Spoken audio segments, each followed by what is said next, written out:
Good morning, brothers and sisters in Christ, and welcome back to the Christ for Disciplers podcast, where we help you to disciple your children for service. Service, whether that be at home, in their classrooms, or in their future professions. You already know my name. My name is Chaplain Jackson, and happy Friday. I hope you take some time to go out and enjoy the beautiful weather and just take in God's creation.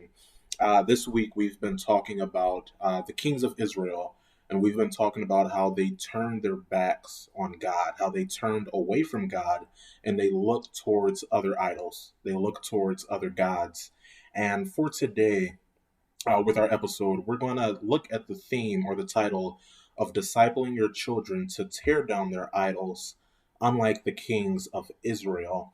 And the verse that we're going to look at comes from 2 Kings chapter 17, verses 14 through 20. Before we dig in and before I read that verse, I guess the question that I want you to chew on, the question I want you to think about, the question I want you to ponder is, what is the most important thing in your life? Take a minute and think about that. What is the most important thing in your life? Or better yet, what is the one thing that you would say you can't live without? What is the one thing that you would say you can't live without? And now we're going to jump into our verse. Like I said, it comes from 2 Kings chapter 17, verses 14 through 20. I'll read. But they would not listen and were as stiff-necked as their ancestors, who did not trust in the Lord their God. They rejected his decrees and the covenant he had made with their ancestors and the statutes he had warned them to keep. They followed worthless idols and themselves became worthless. They imitated the nations around them, although the Lord had ordered them, do not do as they do. They forsook all the commands of the Lord their God and made for themselves two idols, cast in the shape of calves and an Asherah pole. They bowed down to all the starry host, and they worshiped Baal. They sacrificed their sons and daughters in the fire. They practiced divination and sought omens and sold themselves to do evil in the eyes of the Lord, arousing his anger. So the Lord was very angry with Israel and removed them from his presence. Only the tribe of Judah was left, and even Judah did not keep the commands of the Lord their God. They followed the practices Israel had introduced. Therefore, the Lord rejected all the people of Israel. He afflicted them and gave them into the hands of plunderers until he thrust them from his presence. This is the word of the Lord. A pretty serious set of verses. You can just hear the anger that God has, the frustration, and even the sadness. How his chosen people, the people that he loved them, and he showed them that special love. He was with them, and they turned their backs on him. They went to other gods. They made idols in the shape of calves and an Asherah pole. And looking at this, going back to the question I asked in the beginning, what is the most important thing in your life? Or better yet, what is the one thing that you can't live without? Uh, I believe that we all know what's the most important thing in our life. Obviously, the most important thing is God, but I want to add to that. I believe that the most important thing in anyone's life is love, especially the love that God shows us.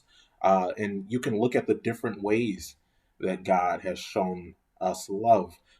In the end, we're going to look at how Jesus showed it, but look at the ways that God showed love to the Israelites. He set them apart time and time again. Whenever they faced enemies or foes, he was with them. He gave them victory time and time again. He forgave them time and time again. We read, but they would not listen and were as stiff necked as their ancestors. Their ancestors were very stiff necked, but God continued to show them love. God continued to forgive them because they were his chosen people. And now we have these people, and God is fed up. He's angry. And he's angry because he kept showing love. He kept showing love. He kept showing love. And they replied with hate. They replied by turning their back to God. And I want to talk about some of the things that we as humans cannot live without. Um, The most important thing, we cannot live without love. It is my belief that no human being can live without love. You can go without water for about 3 weeks. You can go without water for about 3 weeks, 21 days. But you would typically only last 3 to 4 days.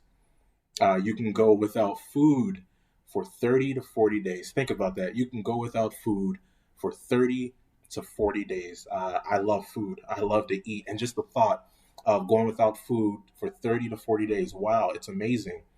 However, the one thing we can't go without is love. We can't live without love. And by live, I mean we cannot live eternally in heaven with our Creator without love. If God had not shown us love and forgiveness and grace and mercy, where would we be destined to? We would be destined for hell, eternal damnation, eternal death. Instead, He loved us. And because of that, we get to have that eternal life. And that's the only thing that matters, that eternal life. Yes, your life on earth matters, but in the end, in the bigger picture, where would you want to be? A place not filled with God's love, or a place where you get to worship with the Savior. The Israelites, they turned their backs on their God who loved them, and they built those other gods, those calves, that Asherah pole, and they worshiped them instead of worshiping Him. They worshiped these gods who couldn't love them. That golden calf, or those golden calves and that Asherah pole, couldn't show the Israelites love. Those gods, they couldn't forgive them of their sins. Those gods, they couldn't save them from those sins. That is only something that God could have done. That is only something that God did. Those things couldn't do that. And yet the Israelites still turned to them. They turned to those false idols. They turned to those false gods. And don't we do the same? You and me, as God's children, don't we turn away from God at times? You look at the world that we live in right now, and you look at the most important thing. Uh, some would say money, some would say oil, but we're going to stick with money. Some would say that money is the most important thing in the world. Money makes the world go around, but it doesn't. It doesn't make the world go around. God's love does. That's the only thing that we should be looking forward to. That's the only thing that we should be looking toward to, His love. And we have seen God's love. We see it day to day. I've seen it day to day. I know you have. And we see it in our scripture. We see that love of God in John 3:16. For God so loved the world that He gave His one and only Son, so that whomever believes in Him shall not perish, but have eternal life. That is the greatest example. That is the greatest act of love. So it is my hope, it is my prayer that you disciple your children to realize that. You disciple your children to take that in, to internalize that, that I cannot live without God's love. I would not be able to live eternally without Jesus dying on the cross for me. And it's my hope that your children, our scholars, our students, that they in turn will be able to show that love to others, that they in turn will be able to show grace and forgiveness and mercy on everyone, just like God did with us, just like God did with the Israelites. He sent a Savior for those who didn't love Him. Think about that. He sent a Savior for those who didn't love Him. Brothers and sisters, disciple your children to tear down those idols, unlike the Israelites. Disciple your children to worship the only true God, the God who gives us the one thing that we can't live without, His love. Go in peace and enjoy your weekend.